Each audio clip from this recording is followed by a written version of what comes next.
तो ये कहानी है एक सुल्तान के जुनून की, एक राजा के सम्मान की और एक रानी के उस फैसले की जो इतिहास में अमर हो गया। आइए इस पूरी दास्तान को समझते हैं।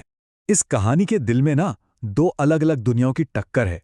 एक तरफ है अलाउद्दीन खिलजी, जिसे लगता है कि दुनिया की हर नायाब चीज पर बस उसी का हक है, और दूसरी तरफ रानी पद्मावती, जिनके लिए आन बान शान मतलब सम्मान ही सब कुछ है। और बस यही सोच का फर्क, यही टकराव दो सल्तनतों को एक ऐसी जंग की तरफ ले जाएगा जिसे इतिहास कभी भुला नहीं पाएगा। तो चलिए कहानी के पहले हिस्से में चलते हैं। एक सुल्तान की हद से ज्यादा बढ़ी हुई ख्वाहिशें। और ये सुल्तान है अलाउद्दीन खिलजी, एक ऐसा बेरहम बादशाह जिसे पूरा यकीन है कि दुनिया का हर खजाना, हर नायाब चीज सिर्फ और सिर्फ उसी के लिए बनी है। ये एक लाइन है ना, खिलजी का पूरा कैरेक्टर बता देती है। वो सिर्फ एक ताकतवर जंगबाज नहीं है, बल्कि बहुत ही शातिर दिमाग वाला खिलाड़ी है। मतलब पावर और अपनी जिद पूरी करने के लिए वो कुछ भी कर सकता है, यहां तक कि अपने ही चाचा को मजबूर कर दे कि वो अपनी बेटी की शादी उससे करवाए। तो खिलजी का दिल्ली के तख्त तक पहुंचने का जो सफर था ना, वो पूरा का पूरा खून से लिखा हुआ था। पहले अपने चाचा का कत्ल और फिर खौफ और जीत के दम पर अपनी ताकत को और बढ़ाना। ये सिर्फ गद्दी पर बैठना नहीं था, नहीं, ये तो एक ऐसी सल्तनत खड़ी करनी थी जिसकी नींव ही डर पर रखी गई हो। और देखिए, एक तरफ जब दिल्ली में खिलजी अपनी सल्तनत जमा रहा था, तो दूसरी तरफ हजारों मील दूर एक बिल्कुल अलग कहानी शुरू हो रही थी।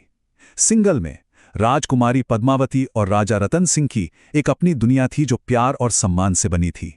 उन्हें तो जरा भी अंदाजा नहीं था कि खिलजी की वो काली परछाई बहुत जल्द उन तक भी पहुंचने वाली। अब कहानी का दूसरा हिस्सा शुरू होता है, और इसकी शुरुआत होती है देश से निकाले गए एक शख्स के कुछ खतरनाक शब्दों से। हम देखेंगे कि कैसे बदले की एक जरा सी चिंगारी एक ऐसी भयानक आग बन जाती है जो दो राज्यों को अपनी चपेट में ले लेगी। जरा सोचिए, कैसे एक आदमी का पर्सनल बदला एक पूरे राज्य के लिए मुसीबत बन सकता है। हुआ ये कि जब राजपुरोहित राघव चेतन को चित्तौड़ से निकाला गया, तो उसने बदला लेने के लिए सीधे उस आदमी को चुना जो हर चीज का भूखा था, अलाउद्दीन खिलजी। और राघव को खिलजी की सबसे बड़ी कमजोरी पता थी। और राघव चेतन ने क्या किया? उसने खिलजी के उसी जुनून को और भड़का दिया। उसने पद्मावती को एक इंसान की तरह नहीं, बल्कि एक नायाब चीज की तरह पेश किया। एक ऐसा खजाना जिसे अगर खिलजी ने पा लिया तो वो पूरी दुनिया का मालिक बन जाएगा। और खिलजी के लिए किसी कीमती चीज को हासिल करने से बड़ा तो कोई नशा था ही नहीं। बस खिलजी को और क्या चाहिए था?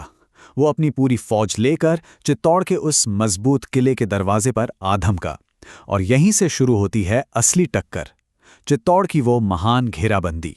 पूरे 6 महीने सोचकर देखिए, 6 महीनों तक खिलजी की इतनी बड़ी सेना चित्तौड़ के किले के बाहर डेरा डाले रही, लेकिन किले के अंदर नहीं घुस पाई। ये अपने आप में एक सबूत था राजपूतों की हिम्मत का और उस किले की ताकत का। तो जब ताकत से बात नहीं बनी, तो खिलजी ने चालाकी का रास्ता पकड़ा। उसने सुलह का नाटक किया और एक बड़ी मामूली सी ख्वाहिश जाहिर की कि वो बस एक बार उस रानी को देखना चाहता है जिसकी वजह से ये पूरी जंग छिड़ी है। और यहीं पर दोनों राजाओं की सोच का, उनके उसूलों का फर्क साफ दिखता है। एक तरफ राजा रतन सिंह हैं, जो अपने राजपूती धर्म पर अड़े हैं कि मेहमान चाहे दुश्मन ही क्यों ना हो, उसे धोखा नहीं दे सकते। और दूसरी तरफ है खिलजी, जिसने उसी मेहमान नवाजी को एक जाल की तरह इस्तेमाल किया और सम्मान को ही धोखा दे दिया।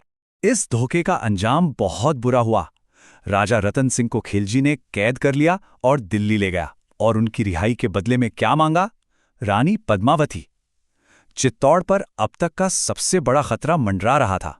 और बस यहीं से कहानी एक नया मोड़ लेती है। अब शुरू होता है तीसरा और आखिरी हिस्सा, एक रानी की हिम्मत भरी चाल। अब तक खिलजी, जिसे सिर्फ एक जीत का इनाम समझ रहा था, वही रानी पद्मावती अब एक जबरदस्त रणनीतिकार के तौर पर सामने आती हैं।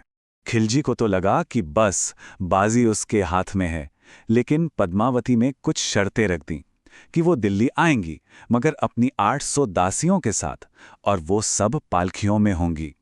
खिलजी तो अपनी जीत के नशे में चूर था।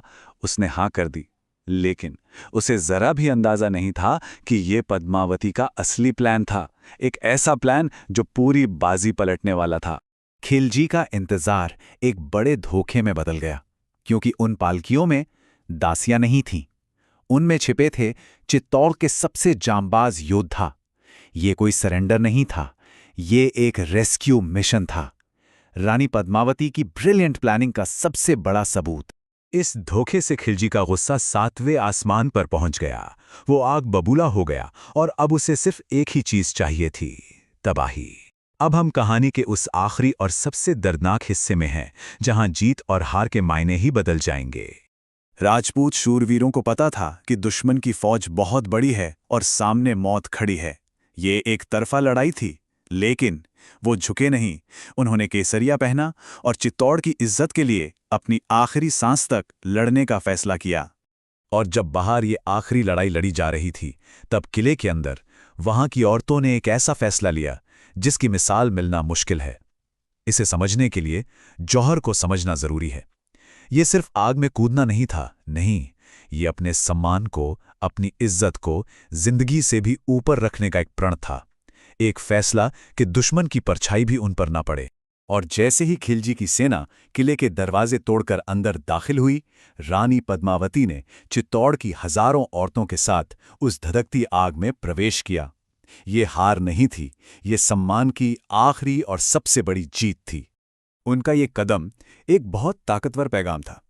शरीर तो राख हो सकता था, लेकिन उनकी शान, उनके उसूल, उनका स्वाभिमान, वो हमेशा के लिए अमर हो गए। और सच पूछिए तो यही खिलजी की सबसे बड़ी हार थी, क्योंकि वो उस चीज को कभी जीत नहीं पाया जिसे पाने के लिए उसने ये सब किया था। जब आखिरकार खिलजी उस किले के अंदर पहुंचा जिसे जीतने के लिए उसने अपना सब कुछ दांव पर लगा दिया था, तो उसे वहां क्या मिला?